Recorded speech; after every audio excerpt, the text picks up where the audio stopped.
नमस्कार, मेरा नाम है डॉक्टर सोनल शर्मा और आज इस वीडियो के माध्यम से मैं आपको एक बहुत ही इम्पोर्टेंट बात बताना चाह रही हूँ कि क्या प्रेगनेंसी में दांतों का इलाज करवाना सेफ़ है।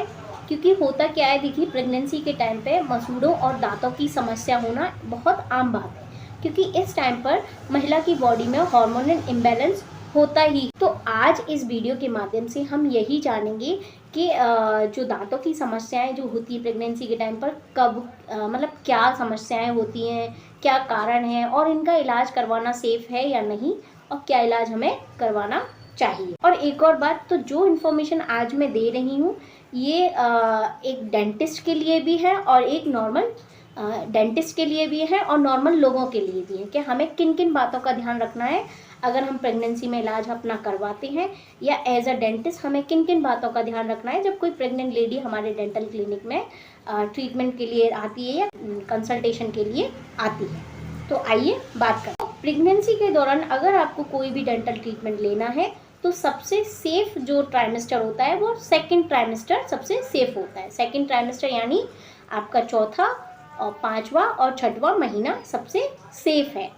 पहले ट्राइमेस्टर और मतलब फर्स्ट ट्राइमेस्टर और थर्ड ट्राइमेस्टर में ट्रीटमेंट लेना अवॉइड करना चाहिए, क्योंकि होता क्या है, फर्स्ट ट्राइमेस्टर मतलब पहले 3 महीने, पहला, दूसरा और तीसरे महीने में पेशेंट को वोमिटिंग फ्रिक्वेंटली होती ही रहती है, मतलब या तो उल्टी जैसा मन, नोजिया बार बार होता ही रहता है। और इन 3 महीनों में, पहले 3 महीनों में एक्सरे करना भी एक्सरे करने से भी आपके बच्चे पे असर पड़ सकता है, इसलिए पहले 3 महीने में अवॉइड करना चाहिए। अब बात करें थर्ड ट्राइमेस्टर की, मतलब कि 7वां, 8वां, 9वें महीने, इस दौरान क्या होता है, जो प्रेग्नेंट लेडी होती है उसे बैठने में बड़ी दिक्कत होती है, मतलब वो ज़्यादा देर तक डेंटल चेयर पर नहीं बैठ पाती है, उन्हें स्ट्रेस सा फील होता है। अगर उन्हें स्ट्रेस सा फील होता है तो इसका असर आपके बच्चे पर भी पड़ता है।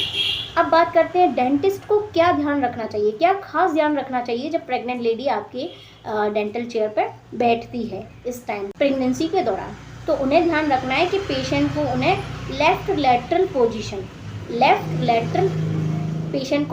लैटरल पोजीशन पर बिठाना चाहिए, मतलब उनका जो राइट हिप है वो ऊपर की ओर उठा होना चाहिए। जब पेशेंट को सुपाइन पोजीशन में बिठाते हैं तो प्रेशर के कारण पेशेंट की इंफीरियर वेना केवा पर प्रेशर पड़ता है, जिसकी वजह से पेशेंट का ब्लड प्रेशर कम हो जाता है और इसे हम हाइपोटेंसिव सिंड्रोम कहते हैं, सुपाइन हाइपोटेंसिव सिंड्रोम कहते हैं। प्रेगनेंसी में हार्मोनल इम्बैलेंस रहता ही है, तो हार्मोन इम्बैलेंस की वजह से जो मसूड़ों में क्या है, इन्फ्लेमेशन हो जाता है, जिससे जब भी महिला ब्रश करती है तो उसके मसूड़ों से खून आता है। तो इसके लिए हमें क्या करना है, घबराना नहीं है, इसके लिए हम जाके एक बार सफाई करवा सकते हैं, यह सेफ़ है और ये हम किसी भी टाइम पे करवा सकते हैं।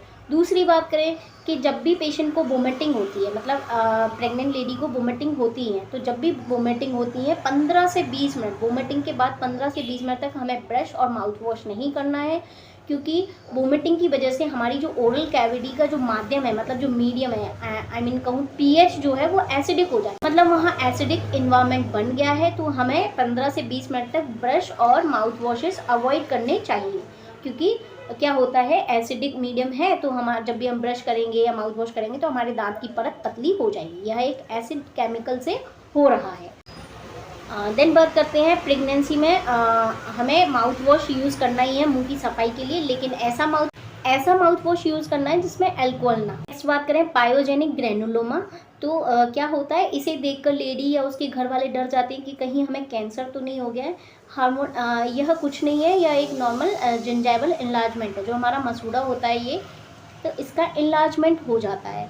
तो जब भी पेशेंट ब्रश कर रही है उसमें हार्मोन चेंज है तो उसकी वजह से ब्लीडिंग होती है, तो पेशेंट डर जाता है। तो बता दें कि प्रेगनेंसी के बाद ये अपने आप ठीक हो जाता है, लेकिन फिर भी अगर आपको प्रॉब्लम है या दिक्कत लग रही है तो आप जाके इसका इलाज भी करवा सकते हैं, लेकिन कराने की ज़रूरत नहीं है।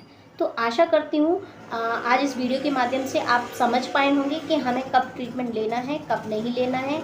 सेकेंड ट्राइमेस्टर जो है, मतलब कि चौथा, पाँचवा और छठवां महीना हमारे लिए डेंटल, तो सेकेंड ट्राइमेस्टर हमारे लिए सेफ़ है।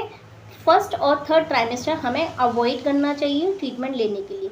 अगर आप रुक सकते हैं अगर आप रुक सकते हैं, लाइक इतनी बड़ी कोई प्रॉब्लम नहीं है, जस्ट कुछ होम रेमेडीज़ से अगर आपकी प्रॉब्लम सही हो जाती है, या थोड़ी बहुत दवाइयाँ जो प्रेगनेंसी में ली जा सकती हैं जो सेफ़ हैं, उनसे अगर आपकी दिक्कत सही हो जाती है तो आप डेंटल ट्रीटमेंट लेना प्रेगनेंसी में अवॉइड करें, सेकंड ट्राइमेस्टर के अलावा।